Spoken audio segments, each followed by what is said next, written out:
Hello everyone, welcome to my YouTube channel. हम लोगों ने मौर्योत्तर काल को पूरा कर लिया था, इसलिए आज के वीडियो में हम लोग गुप्त काल के बारे में बात करने वाले हैं। गुप्त काल जो है, इसका टाइम पीरियड हमें 275 ईस्वी से 550 ईस्वी तक देखने को मिलता है, जिसे आप लोग तीसरी सदी ईस्वी से छठी सदी ईस्वी तक भी बोल सकते हैं। तो सबसे पहले हम लोग गुप्त काल के स्रोतों के बारे में बात कर लेते हैं। गुप्त काल के अगर हम स्रोतों के बारे में बात करें तो इसमें सबसे पहले हमें अभिलेख देखने को मिलते हैं, जिससे हमें गुप्त काल की अर्थव्यवस्था, उस टाइम पे किस तरीके की प्रशासनिक व्यवस्था थी और उनके पड़ोसी राज्यों के साथ किस तरीके के संबंध थे, तो इन सब से संबंधित हमें बहुत से अभिलेख देखने को मिलते हैं, जिनसे हमें गुप्त काल के बारे में जानकारी प्राप्त होती है। इसके अलावा इस टाइम पे हमें देखने को मिलता है कि बहुत से जो शासक थे, जैसे कि कुमार गुप्त हैं, स्कंद गुप्त हैं, बुद्ध गुप्त हैं, इन्होंने बहुत से सिक्के भी लागू करवाए थे। जैसे कि ये लोग जो हैं वो चांदी और तांबे के सिक्के इन्होंने जारी करवाए थे। तो इन सब से भी हमें गुप्त काल के बारे में जानकारी प्राप्त होती है। इसके अलावा ये जो काल है वो मूर्ति कला और स्थापत्य कला को लेकर भी विशेष चर्चा का केंद्र रहा है, जिससे भी हमें गुप्त काल के बारे में जानकारी प्राप्त होती है। इसके अलावा इस टाइम पे बहुत सारी किताबें जो हैं, या फिर जो पुराण और महाकाव्य जिन्हें हम बोल सकते हैं, वो भी इस टाइम पे लिखे गए थे, जिनसे भी हमें गुप्त काल के बारे में जानकारी मिलती है।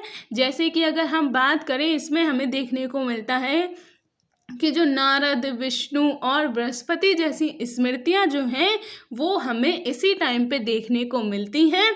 इसके अलावा ये जो काल है वो विज्ञान और प्रौद्योगिकी के क्षेत्र में भी हमें इसमें विशेष महत्व देखने को मिलता है, जिनसे भी हमें गुप्त काल के बारे में जानकारी मिलती है। तो इन सब के बारे में हम आगे डिटेल में देखेंगे। इसके अलावा इस काल में हम देखते हैं कि बहुत से जो विदेशी यात्री थे वो भी भारत की यात्रा करने के लिए आए थे, तो उन्होंने भी गुप्त काल के बारे में वर्णन किया है।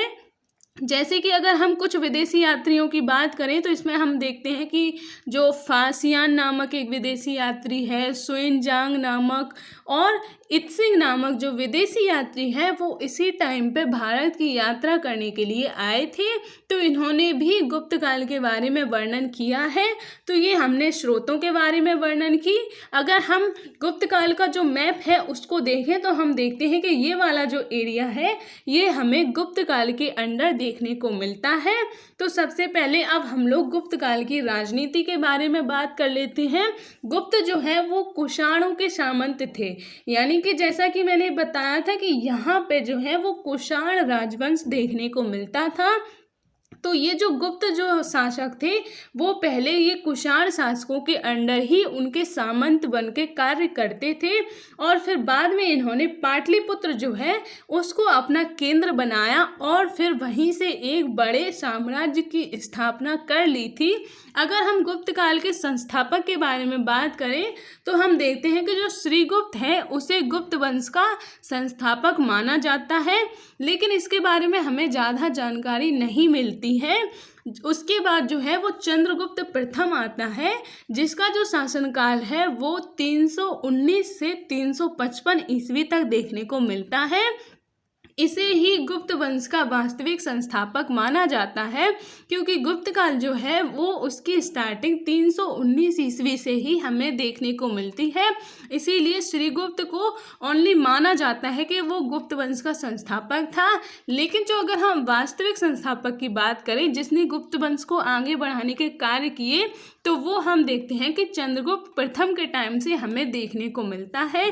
चंद्रगुप्त प्रथम जो है इसका जो शादी हुई थी वो लिच्छवी की राजकुमारी कुमार देवी से हुई थी। इसके अलावा चंद्रगुप्त प्रथम ने 319 ईस्वी से ही गुप्त संवत की स्थापना की थी, यानी कि जब से ये शासन करना इसने शुरू किया था उसी डेट को इसने गुप्त संवत की शुरुआत के रूप में माना जाने लगा। इसके पहले मैंने आप लोगों को 2 संवत के बारे में बताया था। एक मैंने विक्रम संवत के बारे में बताया था जो 57 ईस्वी से हमें देखने को मिलता था। इसके अलावा फिर मैंने शक संवत के बारे में बात की थी जो 70 378 ईस्वी से हमें देखने को मिलता था। तो ये जो है ये तीसरा संवत है जो 319 ईस्वी से हमें देखने को मिल रहा है। अब हम लोग जो है वो समुद्रगुप्त के बारे में बात कर लेते हैं। समुद्रगुप्त जो है इसका शासनकाल हमें 355 ईस्वी से 380 ईस्वी तक देखने को मिलता है। ये यहाँ पर 355 ईस्वी है। ये जो अगर हम इसके बारे में बात करें, समुद्रगुप्त को गुप्त वंश का सबसे शक्तिशाली शासक माना जाता है, क्योंकि इसके टाइम पे ही हम देखते हैं कि गुप्त वंश का जो साम्राज्य था उसका विस्तार होने लगा था। अगर हम ये समुद्रगुप्त के बारे में बात करें तो इसका जो दरबार था उसमें हमें हरिशेन नाम का एक कवि देखने को मिलता है, जिसने प्रयाग नामक एक प्रशस्ति लिखी थी। उससे हमें समुद्रगुप्त की राजनीतिक उपलब्धियों के बारे में जानकारी मिलती है, क्योंकि ये जो कवि होते थे वो जिस भी राजा के दरबार में रहते थे तो उसके बारे में वो लोग पूरी जानकारी अपनी प्रशस्तियों या फिर अपने जो अभिलेख होते हैं उनमें देते थे। तो हरिशेन ने भी समुद्रगुप्त के बारे में बहुत सी जानकारियां हमें दी है, जैसे कि हमें हरिशेन की प्रशस्ति से ही ये पता चलता है कि समुद्रगुप्त ने सबसे पहले आर्यवर्त के साथ युद्ध लड़ा था और उसमें गुप्त राज्यों का कौन कौन से जितने राज्य थे जिनका गुप्त राज्यों में विलय हो गया था उनका भी वर्णन हमें इसी प्रशस्ति में देखने को मिलता है।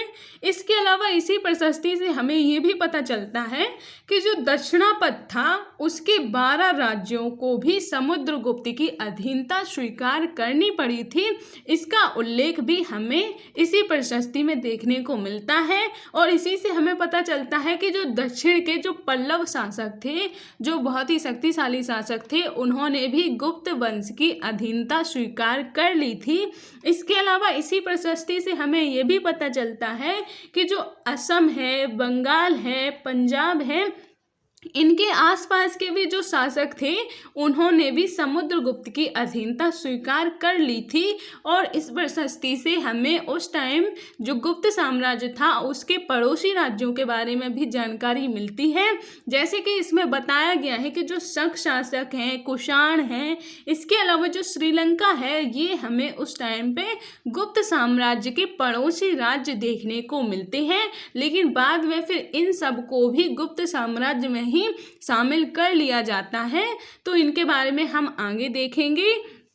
अगर हम समुद्रगुप्त के बारे में और बात करें तो श्रीलंका का जो एक शासक है जिसका नाम मेघवर्ण था, उसने भी समुद्रगुप्त से गया जो है, जहाँ जो बुद्ध का हम मानते हैं बुद्ध से जुड़ी हुई एक जगह है, जहाँ पे वो बुद्ध के एक मंदिर का निर्माण करवाना चाहता था, तो उसने इसके लिए समुद्रगुप्त से अनुमति मांगी थी और फिर समुद्रगुप्त ने उसको अनुमति प्रदान की थी।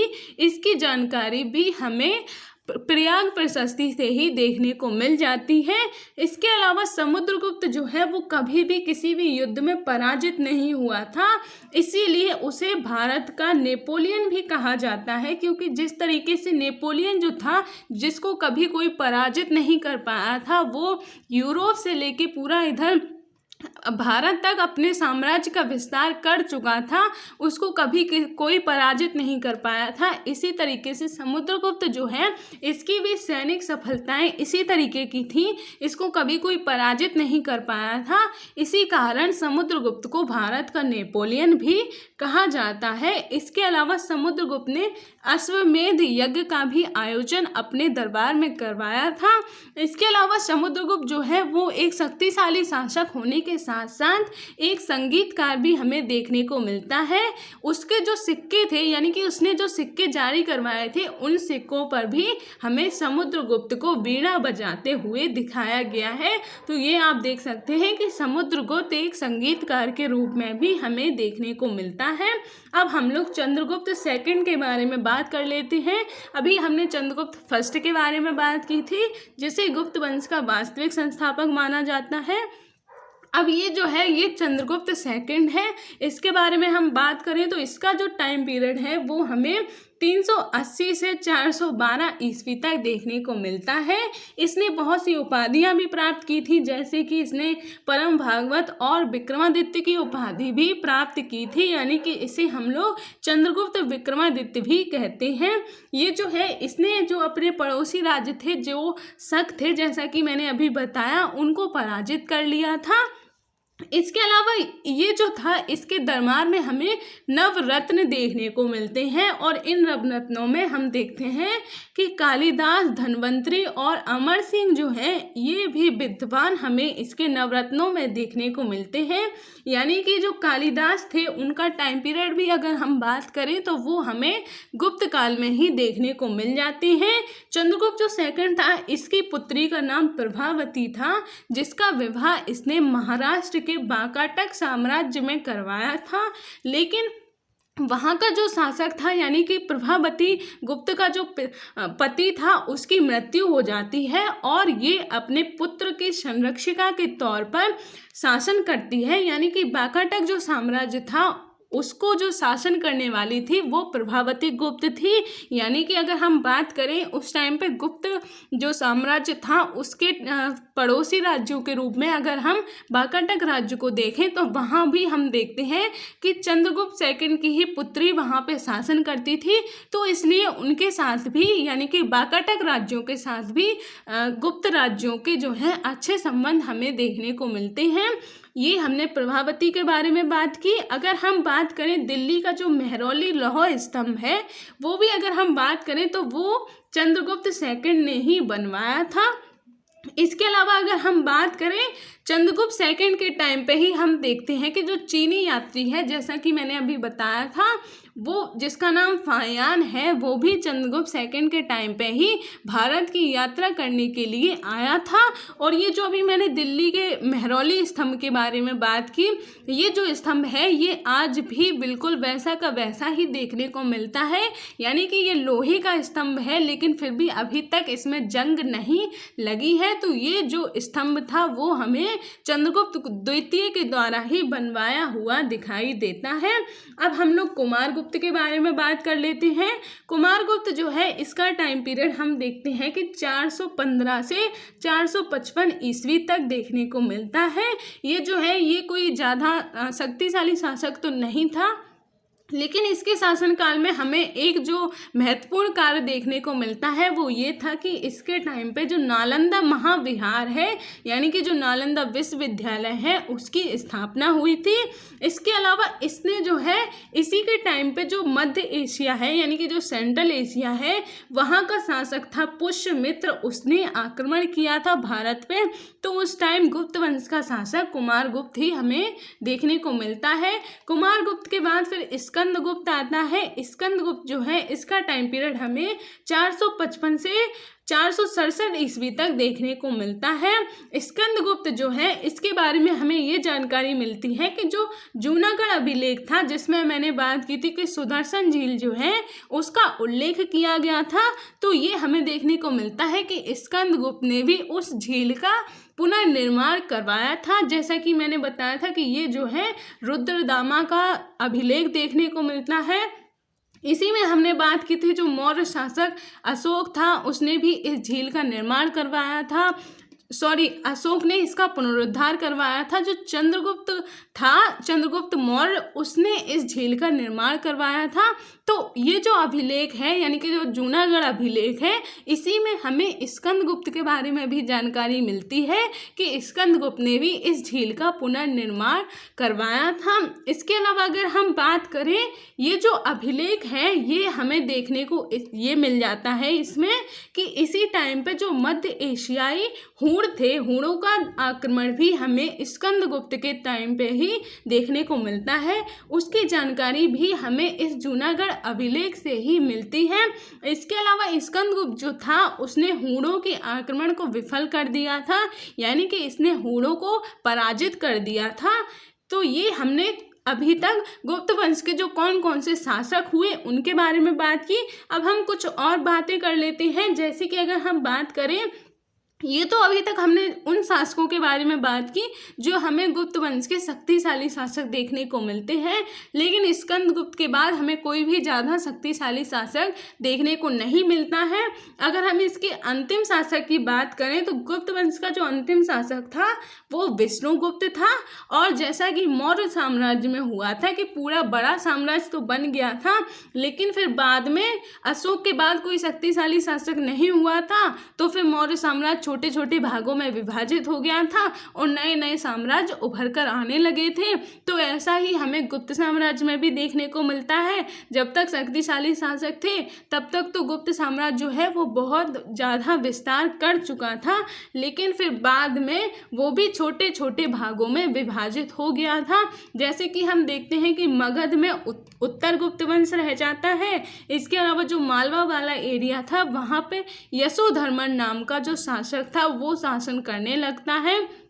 इसके अलावा जो कन्नौज वाला एरिया था वहाँ हमें मौखरी वंश देखने को मिलता है। इसके अलावा हरियाणा में हम देखते हैं, हरियाणा का जो थानेश्वर है वहाँ पे हमें वर्धन साम्राज्य देखने को मिलता है, जिसमें हम हर्षवर्धन के बारे में बात करेंगे। तो इनके बारे में हम लोग गुप्त वंश समाप्त होने के बाद फिर बात करेंगे। इसके बाद हम देखते हैं कि वल्लभी में हमें मैत्रक वंश देखने को मिलता है। तो जब ये जो गुप्त काल जो है वो समाप्त हो जाएगा, यानी कि जब गुप्तोत्तर काल में, तो हम लोग इन सारे वंशों के बारे में बात करेंगे। तो आज हम लोगों ने गुप्त काल की राजनीति या फिर उसके प्रमुख शासकों के बारे में बात की। अब नेक्स्ट वीडियो में हम लोग गुप्त काल की प्रशासनिक व्यवस्था के बारे में बात करेंगे। तो आज की वीडियो को हम लोग बस इतना ही रखते हैं। अगर आपको मेरा वीडियो अच्छा लगा हो तो प्लीज़ मेरे वीडियो को लाइक कीजिएगा और मेरे चैनल को सब्सक्राइब कीजिएगा, जिससे कि एंशिएंट हिस्ट्री से जुड़े और भी इम्पोर्टेंट टॉपिक आप लोगों को मिलते रहें। तो मिलते हैं हम नेक्स्ट वीडियो में, तब तक के लिए जय हिंद।